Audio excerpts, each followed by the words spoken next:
Yo soy David Cristian y estas son las respuestas a los que preguntaron sobre la Biblia. Autor, Mario Persona. ¿Entiendes que la salvación es por la fe en Jesús y que creer es suficiente para ser salvo?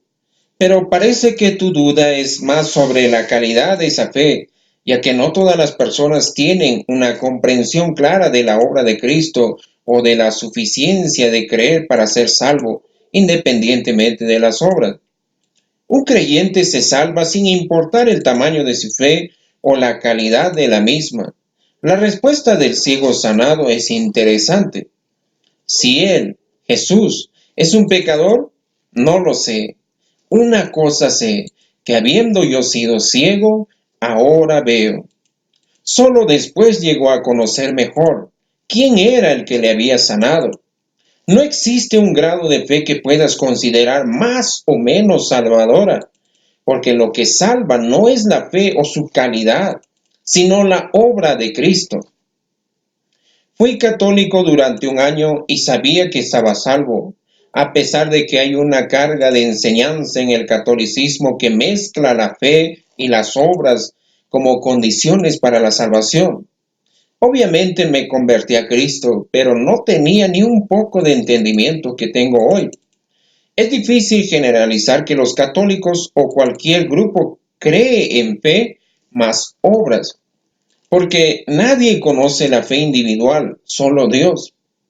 Incluso en un grupo donde se enseña la salvación por fe más obras, hay personas que realmente creen en Cristo porque se consideran indignos de ser salvos por sus propios méritos o incapaces de hacer suficientes obras para su salvación. Creo que muchos católicos están salvos, y si le pides a alguno de ellos que te explique exactamente la razón, él no sabrá cómo responder. Hay muchos evangélicos que también agregan cosas a la salvación, como tener algún don o manifestación sobrenatural, vestirse así o asá, bautizarse y muchas otras cosas que ponen a la par con cualquier creencia de fe más obras. Vea la cuestión de la seguridad de la salvación, es decir, del creyente que no pierde la salvación después de ser salvo. La mayoría de las personas no cree así porque no se dieron cuenta de que ellos mismos no creían por su propia voluntad, sino porque fueron objeto de una intervención divina. Nadie cree por sí mismo, es una obra de Dios. La certeza de la salvación es un privilegio que solo entendemos cuando nos damos cuenta que ni siquiera el nuevo nacimiento dependía de nosotros, sino de Dios. ¿Alguna vez has visto a un bebé nacer por sí mismo? Está claro que esas doctrinas mezcladas que incluyen obras para salvar o mantener a alguien a salvo, que se enseñan tanto en el catolicismo como en el protestantismo, especialmente en sus líneas pentecostales, terminan desfigurando la doctrina pura de la salvación solo por la fe. Pero no es solo esto lo que desfigura la doctrina. Si yo creo que necesito pertenecer a alguna religión o denominación como parte de la vida cristiana, también estoy diciendo que Cristo, que consideré suficiente para mi salvación, no es suficiente como el único nombre bajo el cual debería congregarme o con el cual yo debo ser identificado como quien creyó. Cualquier inserción de elementos humanos en la conversión y en la vida de adoración cristiana es una deshonra para aquel que es suficiente para salvar y reunir los suyos. A lo largo de la Biblia vemos casos de personas que creyeron a pesar de que no tenían una fe perfecta. Naamán se convirtió al Dios vivo, pero le pidió a Dios que no mirara cuando tenía que entrar con su rey, el jefe, en el templo del Dios de ellos. Elías se creía el mejor porque Dios lo usó maravillosamente y se consideró único hasta que escuchó de Dios que había 700 personas que no habían doblado las rodillas ante los ídolos. Nicodemo va a encontrarse con Jesús por la noche, temeroso de los otros principales judíos. Después defiende al Señor ante los principales judíos. Y no hemos oído hablar de José de Arimatea a lo largo del Evangelio, pero su nombre brilla en un momento tan crítico. Cuando incluso los discípulos se hayan alejado, él va y pide el cuerpo de Jesús, un coraje que pocos tendrían, ya que fue demasiada exposición. Dios siempre trae sorpresas, así que no debemos juzgar por las apariencias. Por lo tanto, no cabe en nosotros juzgar la calidad de la fe de cada uno, ni cabe en nosotros decir qué acontece a aquellos que parten de este mundo. Cabe a Dios. Si la salvación dependiera de la precisión de la fe o la calidad de mi creencia, entonces ninguno de nosotros sería salvo, porque jamás seremos capaces de entender toda la verdad aquí ni en el cielo. Hay cosas que siempre estarán fuera del alcance del hombre, que vive ahora bajo este cielo y vivirá en el tercer cielo, porque están por encima de todos los cielos. La verdad es Cristo, y nunca agotaremos lo que debemos de saber de Él.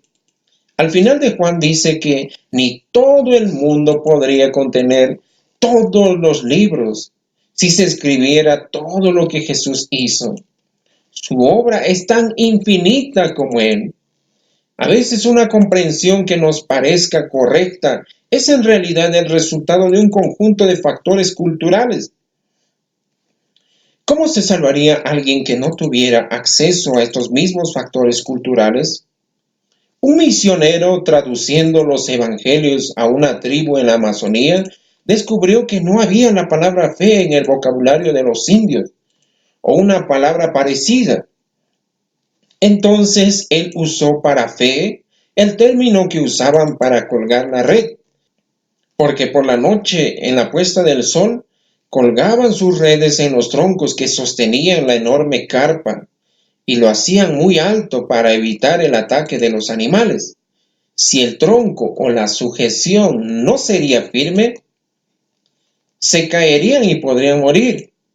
Entonces, atar la red en Jesús significaba creer que Él era firme para librarnos de la muerte.